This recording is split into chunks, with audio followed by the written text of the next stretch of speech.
Assalamualaikum warahmatullahi wabarakatuh. Perkenalkan, nama saya Clarissa Emi Lubna dengan NIM Deus 0024202 dengan kelompok SGDB 6 atau 16 dan asal pengampu Mas Dilon.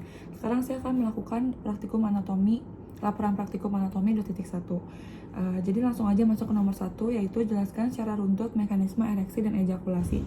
Jadi yang pertama saya akan melakukan secara poin-poin terlebih dahulu mekanisme ereksi. Jadi itu ereksi itu merupakan mekanisme ereksi penis terkait dengan saraf parasimpatis. Dan sarafnya itu ada saraf parasimpatis segmen sakral 2 sampai sakral 4. Selanjutnya, rangsangan otot itu akan mengirimkan sinyal ke serabut parasimpatis dan mengaktifkan guanilin sikase yang menyebabkan peningkatan dari guanosin monofosfat atau GMS, yang akibatnya itu dia bisa melebarkan arteri-arteri penis dan melemaskan otot-otot pada penis, dan aliran darah ke dalam penis itu jadinya bertambah dan menyebabkan penis keras dan menonjol seperti pada di gambar ini. Aliran darahnya jadinya dia bertambah, terus jadinya keras dan menonjol.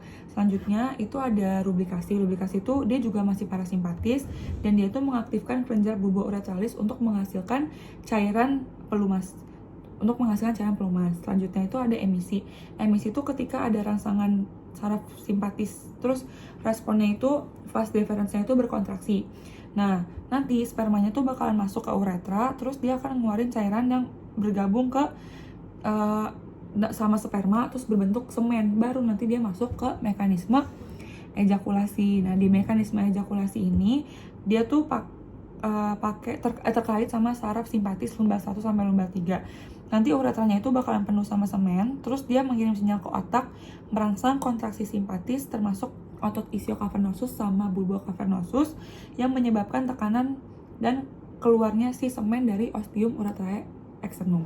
Mungkin secara lebih lengkapnya itu, jadi nanti rangsang atau stimulus seksual akan diproduksi oleh jaras supraspinal di area preoperatif medial di hipotalamus sama hipokampus yang merupakan pusat integrasi dari ereksi sama si seksual. Nanti impuls dari SSP atau si hipotalamus sama hipokampus tersebut akan dibawa sama efektor ke serabut parasimpatik menuju segmen sakral si yang NIL-CLMS sakral 2 sampai sakral 4 tersebut. Nanti inhibisi ereksi itu bakal dibawa oleh serabut saraf simpatis ke segmen lumbal 1 sampai lumbal 3.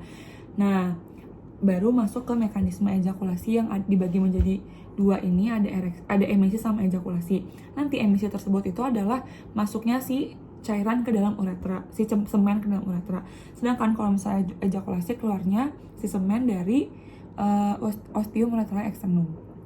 Nanti dia tuh dipengaruhi oleh nervus pudendus juga yang akan membawa rangsang menuju ke NIL-CLMS segmen lumbalis 1 sampai 3 si efektornya.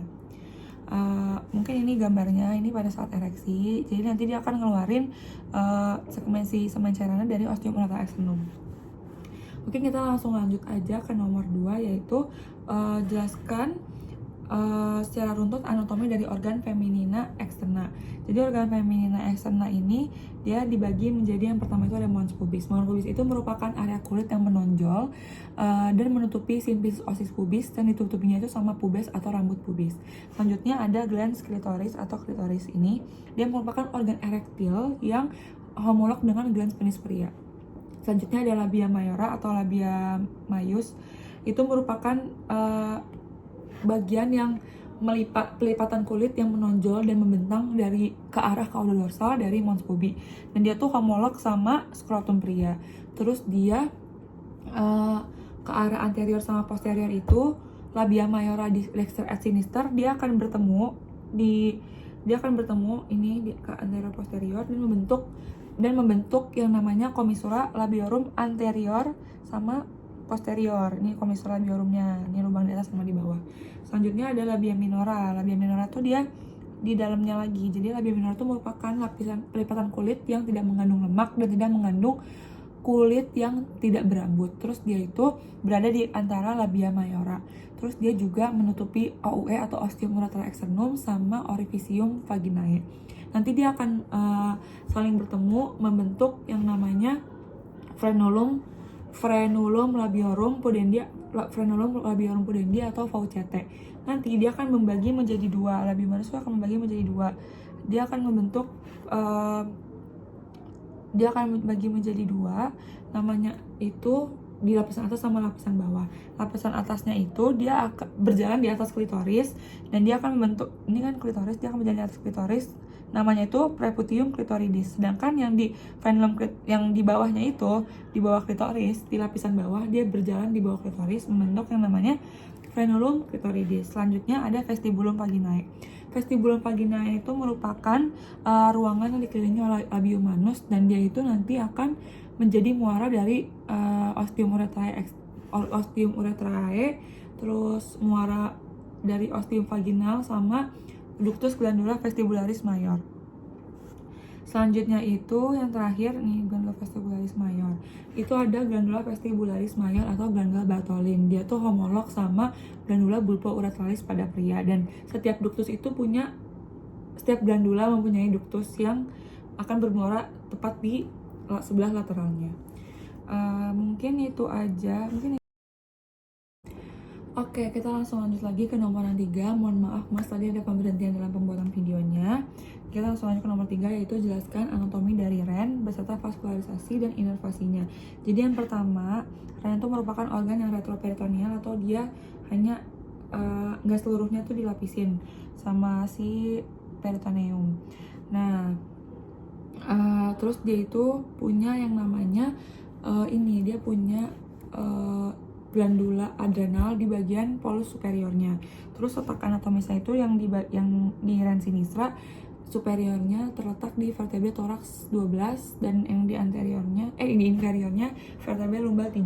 Terus yang di dextra ini kan terletak lebih bawah karena dia emang terletak setengah lebih bawah vertebrae daripada yang dextra karena dia pendesakan pada lobus hepatis dextra. Terus kita mungkin langsung lanjut kita skip ke yang ini dulu. Ini lapisan pembungkus atau fiksator dari ren. Dari bagian dalamnya itu ada kapsula fibrosa, terus ada perirenal fat, terus habis itu ada fascia renalis, baru ke pararenal fat dari profunda ke superficial. Terus ada yang namanya fiksator ren. Dia yang bikin ren itu tetap di tempatnya dan kayak ya memfiksasi lah pokoknya. Ada fascia renalis, arteria vena renalis, sama ada corpus adiposum, yaitu pararenal sama perirenal fat. Terus kita langsung lanjut aja ke bagian ini, balik lagi ke sini. Ada struktur internal sama eksternal dari ren. Yang pertama tuh eksternalnya dulu. Eksternalnya tuh dia punya yang namanya kalau ini namanya polus atau ekstremitas. Jadi ini superior, atas sama posterior. Terus dia juga punya fasiesnya itu anterior yang depan sama posterior yang belakang. Terus habis itu ada yang namanya margonya itu ada yang lateral sama medial tuh terdapat hilus renalis. Ada apa aja sih di hilus renalis? Ada arteria renalis, vena renalis sama pelvis renalis. Terus habis itu kita langsung lanjut ke yang bagian vaskularisasi dari ren. Vaskularisasi dari ren itu yang pertama, jadi fase arteriosa itu akan menuju ke arteria renalis. Yang pertama itu makan dari aorta abdominalis. Abdominalis itu vertebra lumbal 1 sampai vertebra lumbal 2. Lalu dia menuju ke arteria renalis dextra et sinistra, terus ke ramus anterior et superior, arteria dextra et sinistra, terus ke ramus anterior superior. Terus di ramus anterior et posterior itu dia akan masuk ke hilus. Nanti setelah di hilus dia akan ke arteria lobaris atau ke ramus primarius, atau dia dibelokkan karena primarius itu katanya belok atau lekukan gitu. Terus dari situ dia masuk ke piramidis renalis, terus dia menuju ke arteri interlobaris dan dia tuh berjalan di kolumna renalis. Terus habis itu ada arteri arcuata. Arteri arcuata dia tuh udah berjalan di piramidis renalis nih, arteri arcuata. Selanjutnya dia menuju ke arteriae interlobaris. Setelah dari interlobularis itu dia udah di cortex renalis. Terus habis itu menuju ke arteriae efferent glomeruli. Nah, dari situ dia membawa darah ke glomerulus. Nah, di glomerulus itu semua darah nggak langsung difiltrasi. Ada juga yang masuk ke, kan dia masuk ke kapsula Bowman terus dibawa ke corpusculum malpighi, tapi nggak semua difiltrasi. Ada yang tetap mengalir di glomerulus untuk menuju ke arteriae efferent glomeruli dan menuju ke arteri arcuata. Arteri arcuata itu nanti fungsinya untuk reabsorpsi tubulus ginjal. Terus yang terakhir ada inervasinya. Inervasinya ini ada 3. Yang pertama itu simpatis, parasimpatis, sama somatic efferent. Untuk somatic efferentnya itu ada nervus splanchnic-thoracici. Terus habis itu ada simpatisnya itu spanicus major sama minor, sama parasimpatisnya itu nervus vagus. Terus untuk plexus renalis itu dia berhubungan dengan plexus testicularis, dan drainase limfatiknya itu dia bermuara ke nodi aortici lateralis atau lumbalis. Mungkin itu saja video halaman praktikum anak pada 2.1. Kurang lebihnya mohon maaf. Wassalamualaikum warahmatullahi wabarakatuh.